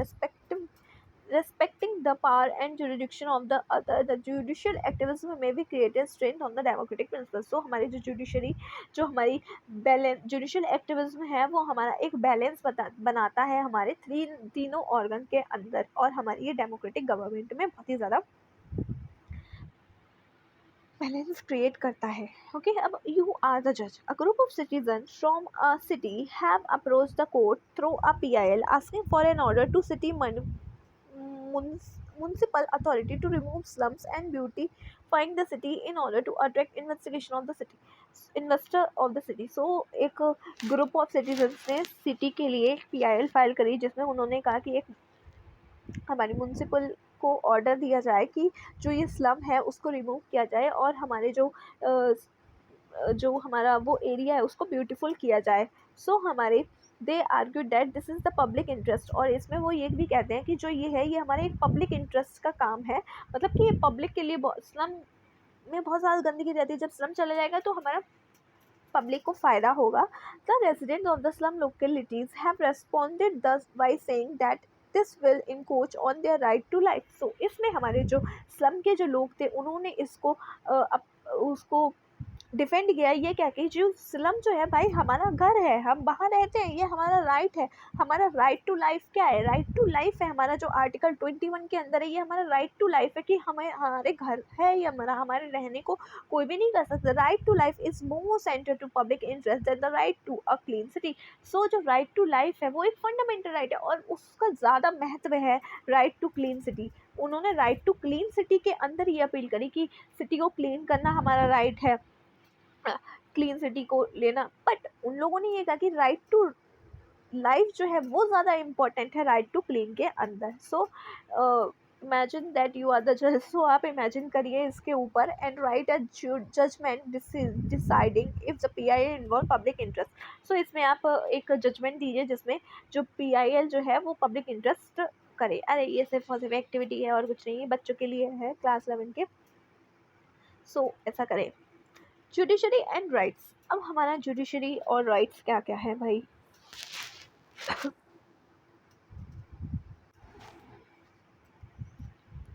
We have already seen the judiciary is entrusted with the task of protecting the rights of individual. हमने पहले ही देखा कि judiciary के पास को ऐसा देखा गया है कि उसको टास्क दिया जाता है कि उसको इंडिविजुअल के राइट को प्रोटेक्ट करना. The constitution provide two ways in which the supreme court can remedy the violation of the right. So constitution ने हमारे दो वेज प्रोवाइड करे, जिसमें हमारी जो जुडिशरी है वो दो वेज से हमारे उनको रेमेडी प्रोवाइड कर सकती है. फर्स्ट क्या, उसके फंडामेंटल राइट को जो है जो इशू की गई है हैबीज कॉर्पस उसके थ्रू रिस्टोर करना, और मैंडेमस एटेक्स्ट्रा ये जो रिट्स हैं सारी उनके थ्रू जो उनको रिस्टोर करना, वो हमारे आर्टिकल 32 में प्रोवाइड किया गया, और हाई कोर्ट में वही चीज़ हमारी रिट में 226 में प्रोवाइड करी. और सेकेंडली क्या है, the supreme court can declare the concern law as unconstitutional and therefore non operational. और दूसरा ये कि जो सुप्रीम कोर्ट है उस लॉ को हमारे नॉन कॉन्स्टिट्यूशनल और अनकॉन्स्टिट्यूशनल प्रोवाइड कह सकती है आर्टिकल 13 के अंदर. ठीक है. So together these two provisions of the Constitution establish the Supreme Court as a protector of the fundamental right of citizen on the one hand and the interpreter of the Constitution on the other. और इन दोनों right के को साथ में मिलाकर हम ये कह सकते हैं कि हमारा जो सुप्रीम कोर्ट है वो एज अ फंडामेंटल राइट को प्रोटेक्ट करने के सिटीजन का काम करती है, और दूसरा हमारा ये भी कह सकते हैं कि जो हमारी कॉन्स्टिट्यूशन को इंटरप्रिटेट करने का काम भी हमारी सुप्रीम कोर्ट करती है. The second of the two way mention were involve judicial review. और ये सब हमारे दोनों वेज जो हैं वो जुडिशियल रिव्यू को इन्वॉल्व करते हैं, मतलब जुडिशरी उनको रिव्यू कर सकती है. ठीक है. Perhaps the most important part of the supreme court is the power of judicial review. इसके बाद जो सुप्रीम कोर्ट की जो मोस्ट इंपॉर्टेंट पावर है वो जुडिशियल रिव्यू. अब judicial review means the power of the supreme court or high court to examine the constitutionality of any law if the court arrives at the conclusion that the law is inconsistent with the provision of the constitution. Such a law is declared unconstitutional and inapplicable. So judicial review ये होता है कि अगर कोई law किसी ने बनाया है, एग्जीक्यूटिव ने या लेजिस्लेचर ने कोई लॉ बनाया है, तो पार्लियामेंट ने अगर जुडिशरी को लगे उसको रिव्यू कर सकती है, उस लॉ को, उसके पास पावर है कि उस लॉ को रिव्यू कर सकती है. और अगर उन्हें लगे कि ये कॉन्स्टिट्यूशन को वॉयलेट कर रहा है या कॉन्स्टिट्यूशन अनकॉन्स्टिट्यूशनल लॉ है, तो उसको वो अनकॉन्स्टिट्यूशनल डिक्लेयर कर सकती है और इनएप्लीकेबल डिक्लेयर कर सकती है. The term judicial review is nowhere mention in the constitution. However the fact that the India has a written constitution and the supreme court can strike down a law that goes against the fundamental right implicitly give the supreme court the power of the judicial review. अब हमारा जो judicial review है ये हमारे किसी भी article में या कहीं भी हमारा ऐसे ऐसे करके नहीं लिखा हुआ है. जुडिशियल रिव्यू ऐसे करके नहीं लिखा हुआ है हमारा. ये हमारा सिर्फ और सिर्फ एक क्या कहते हैं, हम अपने इम्प्लिसिट लिखा हुआ है. एक्सप्लिसिट का मतलब होता है रिटन है, और हमारा इम्प्लिसिट का मतलब होता है कि ये हमारा मतलब प्रोवाइड करता है कि कुछ कुछ ऐसे लॉज हमारे आर्टिकल प्रोवाइड करे गए हैं जिसमें हमें ऐसा लगता है कि जुडिशियल रिव्यू देता है ये, कि ये लॉ चेक करना, ये लॉ ऐसे प्रोवाइड करना, अनकॉन्स्टिट्यूशनल करना, ये सारी चीज़ें. ठीक है. दिस साइड एज जैसे हमारा एक लॉ हो गया, मान लो कि अगर कोई लॉ हमारी फंडामेंटल राइट को हमारे फंडामेंटल राइट्स वाले में उसमें क्या लिखा है, ये लिखा है कि अगर कोई लॉ जो है वो हमारे फंडामेंटल राइट को आर्टिकल 13 में लिखा हुआ है, अगर कोई लॉ हमारे फंडामेंटल राइट को वॉयलेट करेगा तो वो लॉ अनकॉन्स्टिट्यूशनल कर दिया जाएगा. तो ये भी हमारा एक जुडिशियल रिव्यू प्रोवाइड करता है. जब जुडिशरी उस लॉ को रिव्यू करेगी तभी तो हमारा वो उसको अनलॉफुल या फिर अनकॉन्स्टिट्यूशनल डिक्लेयर करेगी ना, तो वो हमारा जुडिशियल रिव्यू हो गया. Beside as we saw in the section on jurisdiction of the Supreme Court, the case of the federal relation to the Supreme Court can use the review power if a law is inconsistent with the distribution of power laid down by the Constitution. और हमारा ये तब भी देख सकती है, तब भी फॉलो कर सकती है जब कोई फेडरल रिलेशन, मान लो दो स्टेट के बीच में या फिर यूनियन और स्टेट के बीच में अगर कोई चीज़ हो रही है और हमारे कॉन्स्टिट्यूशन में उसमें लिखा हुआ है कि ये जो डिस्ट्रीब्यूशन हो रहा है पावर का ये सही तरीके से नहीं हो रहा है, तो भी वो हमारे जुडिशियल रिव्यू का ले सकती है, यूज़ में ले सकती है. Suppose the central government make a law which according to the some state concern a subject from the state list.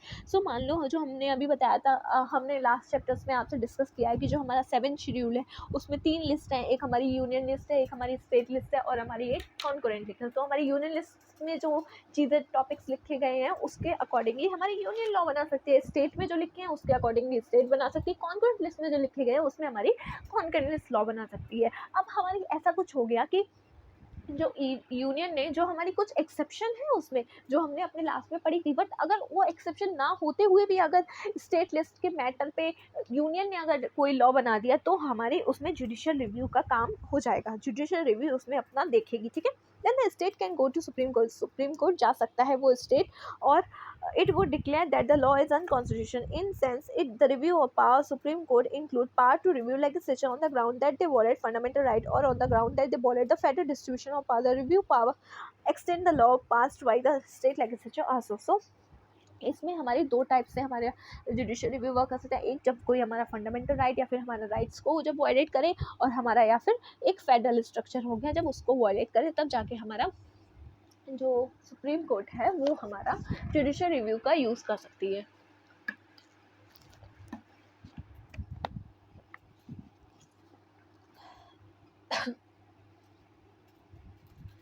और हमारी रिट पावर और रिव्यू पावर के साथ में हमारी जो जुडिशरी है उसको एक बहुत ही ज़्यादा पावरफुल कोर्ट बना देती है. इन particular the review power means that the judiciary can interpret the constitution and the law passed by the legislature.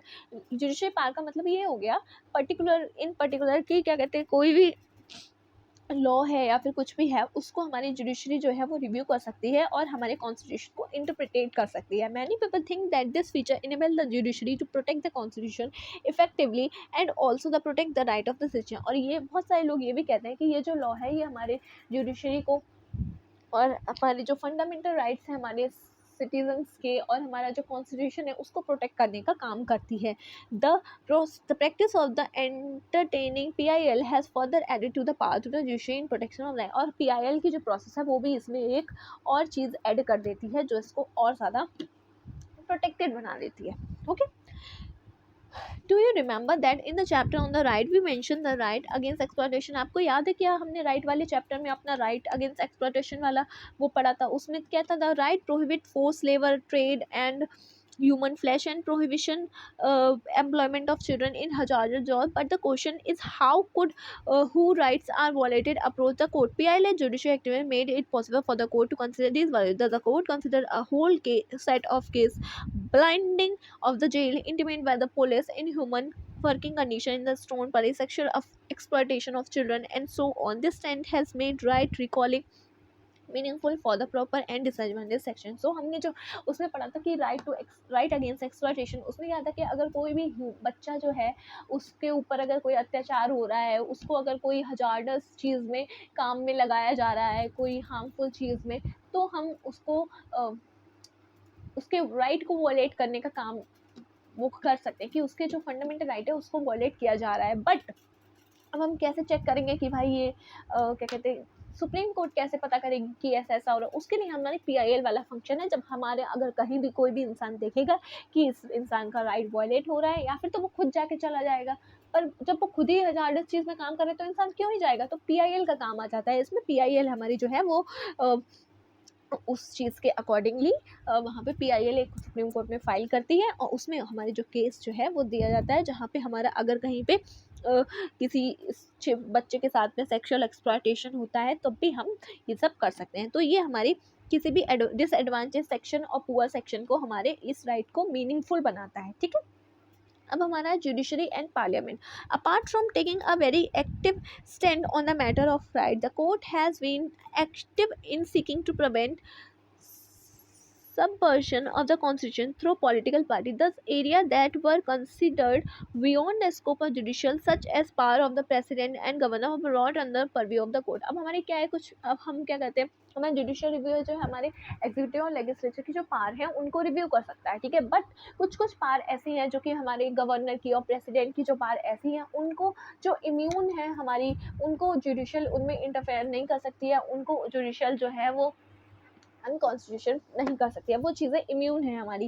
There are many other instance in which supreme court actively involve itself in the administration of the justice by giving direct to the executive agency. It give direction to CBI to initiate investigation under politician and bureaucrat in the Hawala case, Narasimha Rao case, illegal allotment of the petrol cases. You may have heard about some of these cases.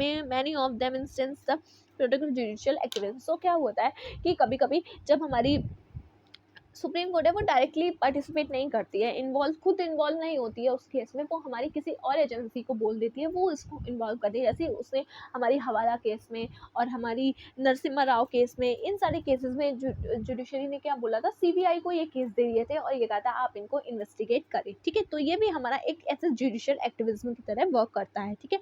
The Indian constitution is based on the delicate principle of limited separation of power and check and balance. Indian constitution जो है एक बहुत ही ज़्यादा limited separation provide करता है जो भी organ है गवर्नमेंट के उनको, और चेक एंड बैलेंस भी प्रोवाइड करता है. This means that each organ of the government has a clear area of function. इसका मतलब ये है कि हर एक ऑर्गन की एक क्लियर एरिया है फंक्शन करने की, और हर एक दूसरे के ऊपर चेक और बैलेंस का काम करता है. Thus the parliament is supreme in making law and amending the constitution. The executive is supreme in implementing them, while the judiciary is supreme in setting dispute and decision where the law that have we made are in accordance with the provision of the constitution. So जिसमें क्या है, हमारा executive जो है वो हमारा supreme है, हमारा किसी भी लॉ को इम्प्लीमेंट करने में जो भी हमारा, और हमारा लेजिस्लेचर जो क्या है वो हमारा कोई लॉ बनाता है. देखो पार्लियामेंट क्या करता है हमारा, वो हमारा कोई लॉ बनाता है. हमारा जो एग्जीक्यूटिव क्या करता है,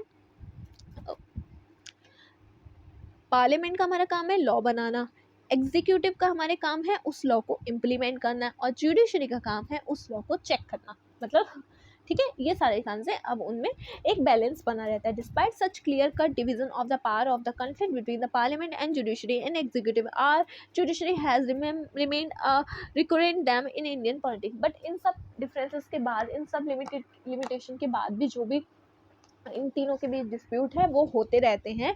we have already mention the differences that emerge between the parliament and judiciary over right of property and the parliamentary power to amend the constitution. Let us replicate that briefly. So हमने पहले ही अपने chapter में पढ़ा है कि हमारे जो right to property वाला जो वो था उसमें केस था, उसमें हमारा जो पहले फंडामेंटल राइट था फिर उसको हटा के हमारा लीगल राइट बना दिया गया था। उसमें जुडिशरी में और इनमें बहुत ज़्यादा डिफरेंसेस आए थे, तो वो भी हम इसमें ब्रीफली पढ़ेंगे। Immediately after the implementation of constitution began a controversy arose over the parliament power to restrict right to property. जब भी हमारा ये राइट बना था उसके बाद में जब ये कंट्रोवर्सी आई थी कि जो पार्लियामेंट ने इस राइट को रिस्ट्रिक्ट कर दिया गया है, तो पार्लियामेंट चाहता था कि कुछ उसमें रिस्ट्रिक्शन लगाई जाए जिससे कि हम right to hold property so that the land reforms can be implement. जब लैंड रिफॉर्म आए थे तब ये आया था कि जो लोग हैं उनकी ज़मीन का काम उनको उनसे ज़मीन ले ली जा रही थी, और मतलब जैसे कि वो एक लैंड रिफॉर्म कर पाए। तब क्या हो रहा था कि उनके राइट टू लाइफ में मतलब परेशानी आ रही थी, उसको वॉयलेशन किया जा रहा था, वो उनका फंडामेंटल राइट है। तो लोग जाके सुप्रीम कोर्ट जा रहे थे। The court held that the parliament can not does restriction fundamental right. पर तब कोर्ट ने कहा था कि पार्लियामेंट जो है वो कोई भी फंडामेंटल राइट को रिस्ट्रिक्ट नहीं कर सकती है। The parliament then try to amend the constitution. तब पार्लियामेंट ने क्या किया था, अपने कॉन्स्टिट्यूशन को अमेंड करने का ट्राई कर दिया था। ऐसा कर दिया था कि हम कॉन्स्टिट्यूशन को ही अमेंड कर देंगे तो जुडिशरी ये कहेगी नहीं कि हम कॉन्स्टिट्यूशन के अकॉर्डिंगली काम नहीं कर रहे हैं, कि हमारे पास पावर नहीं है इस राइट को लेने की, रिस्ट्रिक्ट करने की। But the court says that even though an amendment of fundamental right can not be abridged. तब जाकर कोर्ट ने कहा था कि फंडामेंटल राइट को अमेंड करने का काम भी पार्लियामेंट के ऊपर नहीं है, पार्लियामेंट फंडामेंटल राइट को अमेंड भी नहीं कर सकता। The following issue for the centre of the controversy between the parliament and the judiciary. तब जाके कुछ केसेस आए थे जिसमें हमारे हुआ था, ये क्या कहते हैं कि जो हमारे स्कोप क्या है प्राइवेट प्रॉपर्टी का, स्कोप क्या है पार्लियामेंट्री पावर का, हमारे फंडामेंटल राइट को अब्रिज करने का, अब्रोग मतलब रिस्ट्रिक्ट करने का, हटाने का, चेंज करने का, स्कोप क्या है पार्लियामेंट्री पावर का अमेंड करने का कॉन्स्टिट्यूशन। और can parliament make law that abridge fundamental right which enforce directive principle. क्या पार्लियामेंट कोई ऐसा राइट बना सकता है जो कि हमारे फंडामेंटल राइट को तो वायलेट करे बट हमारे डायरेक्टिव प्रिंसिपल को इन्फोर्स करे। ये सारी चीज़ें हुई थी तब। So, during the period 1967 and 1973, the controversy became very serious. Apart from land reform law, law enforcing prevention, detention law, governing reservation in job, regulation, acquisition, private property for public purposes, and law deciding the compensation for the such acquisition of private property was some instance of the conflict between the legislature and judiciary. तब जाके इस time पे बहुत ज़्यादा dispute हो रहा था, सिर्फ और सिर्फ पब्लिक प्रॉपर्टी के ऊपर डिस्प्यूट नहीं था, बल्कि ये था जो प्राइवेट प्रॉपर्टी है उनके अगर लिया जाए तो क्या उनको कंपनसेशन देना चाहिए या नहीं, क्या रिजर्वेशन किसी को प्रोवाइड करना है जॉब्स में कि नहीं, क्या हमारा प्राइवेट प्रॉपर्टी को रेगुलेट कर सकती है पब्लिक पर्पस के। तो ये सारी चीज़ें सब आ रही थी। In 1973, the Supreme Court gave a decision that has become very important in the regulating the relation between the Parliament and judiciary since then. तब 1973 में सुप्रीम कोर्ट ने एक डिसीजन दिया था जो कि इन लोग के लिए बहुत ज़्यादा इंपॉर्टेंट था। This case is famous as Keshavananda Bharati case. Keshavananda Bharati case आया था जिसमें कोर्ट ने कहा था कि there is a basic structure of the constitution and nobody not even the parliament through amendment can violate the basic structure. तब क्या था कि केशवानंद भारती केस में ये आया था कि कॉन्स्टिट्यूशन का एक बेसिक स्ट्रक्चर है जिसको कोई भी उसको हटा नहीं सकता है, बल्कि पार्लियामेंट भी उसको चेंज नहीं कर सकता है और ना ही उसको वॉलेट कर सकता है। The court did two more things, और एक दो चीज़ें और करी थी। First said that the right to property, the disputed issue, was not part of basic structure and therefore could be substituted abroad. Secondly, the court reserved to itself and right to decide whether various matters are part of basic structure of the court. This case is perhaps the best example of how judiciary uses its power to interpret the constitution. तो तब क्या कहता है, पहली चीज़ ये कि जो